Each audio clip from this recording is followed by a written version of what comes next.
Hello everyone and welcome to the game that brought Gukesh over 2750 in the live standings. I'm sure you guys already have heard it. It was pretty difficult getting the game as all of the PGNs across all of the platforms are broken. Shagar Shah from Chessbase India managed to get the full game, I imagine, from Gukesh himself.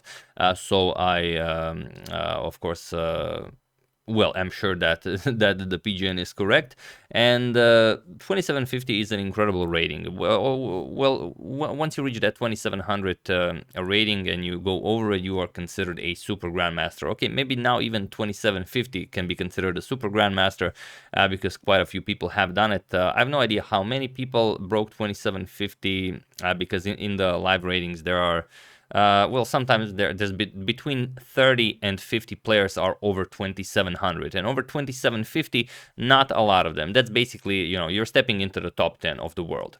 And currently Gukesh is number 11. We're going to discuss that after we check out the game, so let's check it out. His opponent is Klementy Sychev, a Russian grandmaster, and even though there's quite a bit of a rating difference, Gukesh is over 200 rating points higher rated. It's a very, very complicated game, and it was not an easy feat grabbing that full point, because even when Magnus is playing, when he was like 2860, 2870, he was even 2884.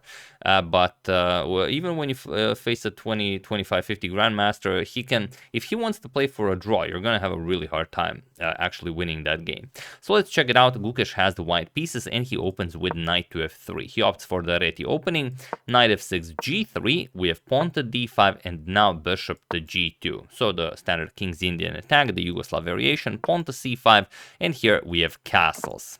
We have pawn to g6, d4 now, and c captures on d4. Knight captures, bishop to g7, and now knight to b3. So it's not the rarest of lines, but a fairly rare one. But it has been played by some very strong players. Nakamura played it, Anand played it, Alireza played it. So yeah, he's in known territory. We have castles, knight to c3 now, putting pressure on the d5 pawn, so you have to react to that. Pawn to e6, and now pawn to a4, grabbing more space on the queen side. We have knight to c6, and now pawn to a5. And there is a game where d4 was played, but here we have rook to e8 by Klementy, and it is now as of move 10 that we have a completely new game. So pawn to h3, and now pawn to h6, both of them creating some room for the kings on h2 and h7 respectively, and now bishop to e3. This is a beautiful move that really makes you appreciate the strength of a 2750 grandmaster, because okay, you're playing a game, you're developing your pieces. Okay, you've grabbed some space on the queen side, your knights are on very nice squares, the bishop is on this beautiful diagonal, you've already castled, so you're probably thinking about how do I play king h2, how do I play e4, f4, and how do I attack something. And while e3 isn't all that spectacular, yes, you are preventing d4 in pretty much all the lines, but then you are blocking your own dark square bishop from being developed. And on the other hand, well, e4 might be a bit too premature. We can even show it like e4, since it's a classical game. e4, what if d4 happens? Then you kind of have to play e5, and already you go into some trades that might not be all that favorable for you. Some rook captures, e captures on f6, bishop captures, and after b captures, bishop captures, you get this position where the rook is attacked, and if, let's say, rook a3, bishop b4, and you might already be forced into some sort of a repetition, or, even being forced to play a slightly worse position if you want to actually continue the game. So after pawn to h6, Gukesh plays this bishop to e3 move, which you'll see is very, very interesting. Knight to e5, now getting the knight to c4 is the idea, where the knight will be pressuring the b2 pawn. So Gukesh plays queen to c1, now putting pressure on that not that weird arrow, on that h6 pawn, and king to h7. The king was bound to come to h7 at some point, so this is now basically getting the king to h7 with tempo. Rook to d1, nicely aligning the rook with the black queen, and now knight to c4, attacking the bishop and the b2 pawn. So, of course, you didn't put the bishop on e3 to allow the knight to capture it. Gukesh plays bishop to c5. Very, very unique moves with the bishop here. Bishop to d7, and now only now pawn to e4. And now you would well welcome the opening of the e-file since the queen is on the same file as the rook. So knight captures on e4, probably a safer approach would be something like b6 or just getting the queen off of that d file. But he goes for knight captures on e4, knight captures on e4, d captures, and bishop captures on e4. And now look at this, he can capture the pawn on b2, he can even capture it with the bishop. Why is Gukesh allowing this? Why is he giving up the exchange here? Well, he's really not, because if bishop captures on b2, yes, you are attacking the rook and the queen, but look at this, queen f4. And now you have to worry about the f7 pawn, but it's not easy to get out of this. If you move the queen, then the bishop on d7 hangs. So just the idea of this queen sharing the same file as the rook is problematic for you. So you're going to play king to g8 to defend the pawn here, but now bishop captures on b7. And if, let's say, rook to b8, now you're going to play pawn to a6. You don't give up, you don't really care about the rook on a1. If captures, then captures. You're going to capture on a7, and you're going to win back your exchange eventually. But it's not like you even want to. You actually would appreciate the position even more if you could operate the bishop pair, with the rook being absolutely useless on b8. So that's kind of the idea. So instead, knight captures on b2 was played. As you've seen, bishop captures on b2 is too dangerous. Queen to f4 still, putting pressure on f7, and now pawn to f5, attacking the bishop, and now bishop captures on b7. So like I said, we're going to see something similar, only now the rook on d1 is being captured, with the rook on a1 being threatened, and now rook captures on d1. Now the other rook takes over the d file, and the queen is still on d8. And now pawn to e5. And this is what I said at the beginning of the video, that the PGNs all over the world on all the platforms were broken, because all of them said that after e5, Klementy resigned the game, and he had some 3 minutes on the clock. Gukesh had maybe 20 minutes on the clock. So I actually thought this was correct, even though the position is completely equal and the engine gives it the 0.00. It's not that easy to find moves.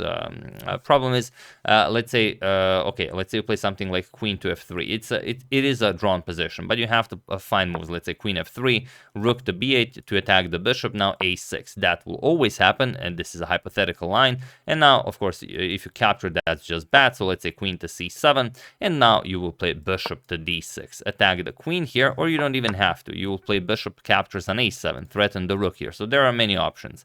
And now if you move the rook, okay, you still have the two rooks, but they're useless. Knight to c5. And now after bishop to c8, you can do some trades here. Let's say rook captures, and now even queen to c6. You're down material, but you force a queen trade, captures, and now let's say bishop f8 goes after the knight, bishop to b6 goes after the rook, but also now your a7 and a8 squares are covered, so a7, a8 will win the game. And here black would have to give back the material. Bishop captures on c5, bishop captures on d8, and now bishop captures on a6. And okay, it's an equal game, equal material. Both players have the bishop pair. You know, completely even. However, after pawn to e5, Gukesh played queen to c4, which is a bit more complicated, as you'll see. A rook to c8. He wants to give up the rook because the bishop is just an absolute monster. So pawn to a6, Gukesh not in a rush to trade this, and queen to c7. We have queen to b4, just getting the queen out of the way, and now bishop to e6. Here, black still has a very good chance. If black found pawn to f4, Klementy would have good chances here. For example, g4, now e4, and what do? Well, okay, you could capture back. Capturing the rook on c8 would be a bit too dangerous. So bishop captures on e4, now probably bishop to c6. You trade the bishops, and black is very much back in the game. However, after bishop to e6, now Gukesh plays bishop captures on c8, and you should capture with the bishop to cover the b7 square, but Klementy played rook captures on c8, and now queen to b7 offers a queen trade.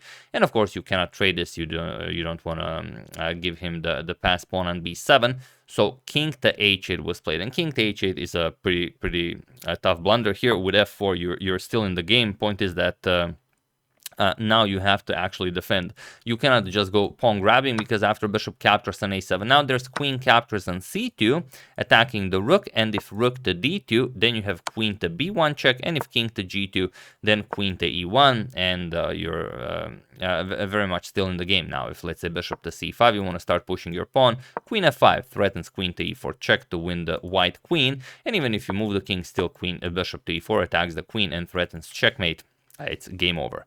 So while f4 is not winning by force for black, it is definitely the best move, which prevents bishop captures on a7.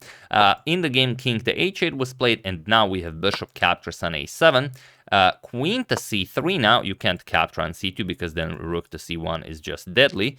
So knight to c5 now cuts the queen's defense of the rook here, and also the bishop is attacked here on e6, which indirectly defends the rook, directly, but metaphorically indirectly. Queen captures on c2, and now rook to f1. Gukesh could go forward with rook to d6, but he knows he has a winning position. He doesn't want to risk too much. We have queen to c4 now, and knight captures on e6. Queen captures, and now a beautiful bishop to b8, cutting off the rook from defending that a8 square.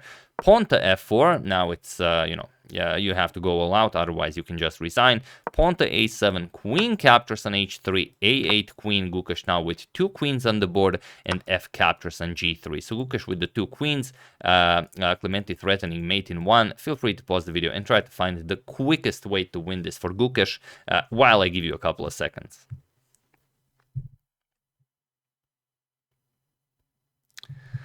So for those of you who were able to do it, congratulations on always looking for the move that is the most fun. And for those of you who just want to enjoy the show, it is queen captures on g7. Gukesh did not play this. Gukesh played queen to g2 because that's just it's even more funny, because it just says I have an extra queen and you don't, so I can play pretty much any move on the board. But yeah, if you wanted to really end the game, you would play queen captures on g7, but it requires calculating, and there's no reason to do that when you're completely winning. So we would see something like king captures, bishop captures on e5 with check, and now however you play it, you are just going to lose. If you go up the board, then okay, this let's say king to f7, you don't want to allow any unnecessary weird checks. Let's say queen d5 check. If king to e8, now you can go queen to g8 with check, and now after king to d7, queen to f7 with check, and after king to c6, now finally rook to c1 with check. You will pick up the rook and checkmate the black king. But even when the king was on f-file, you could also just capture the pawn, open up a discovery. Everything is winning here. But in the game, Gukesh played queen to g2, even more funny, because it really just says I have an extra queen while we're still playing. G captures on f2 check was played, queen captures on f2, and he was in this position on move 35 that Klementy Sychev resigned the game, as there is nothing more to be done here. Once another check is given, you can pretty much bring the other queen here, attack the black queen here, and again you make the same statement, I'm up a queen. I mean, let's not be serious about this game anymore. So yeah, really nicely done by Gukesh. He becomes the youngest player ever to breach the 2750 barrier, which is absolutely incredible. And he's the 3rd ever Indian who achieved that. First one, of course, being Vishwanathan Anand. Second one being Pentala Harikrishna. And Gukesh, of course, being the 3rd. And here we have it. These are the standings now. Magnus still the only player over 2800 in classical. Nakamura in strong 2nd with 2787. Caruana with 2782. Dingliren 2780. Jan Nepomniachtchi 2779. Alireza Firuza 2777. Anish Giri 2769. Dropped a few points there. Wesley So 2769. Vishwanathan Anand still in top 10. 2754. Richard Rapport 2752. And now also Gukesh jumps up to 2 spots, 2750 in number 11 currently. So I don't know if he will be playing any more games until the end of the month. If not, he will get an actual rating of 2750. But if he does, maybe he wins even more, so he will come out with an even higher rating. So that's the game. Hope you guys enjoyed it. A bit of a complicated one, and you see how it's really not easy. Like I said, he's over 200 points higher rated than Klementy here, but he still had to work very, very hard for his meal, and had Klementy made some better choices, it would work better for him. But it's not only about the position, because Gukesh was also always far ahead on time. Klementy was basically in time trouble for the last 20 moves, so also that's something to consider. He had to spend a lot more time in order to play on equal terms with Gukesh, and then of course the 2750 caliber really started showing. So once again, really hope you guys enjoyed it. I would like to thank BulletChessThriller.com, Utsav Parak, Gage Wendland, Gary Chomuk, and Rod Hill for your contribution to my channel. Thank you a lot, I really appreciate it.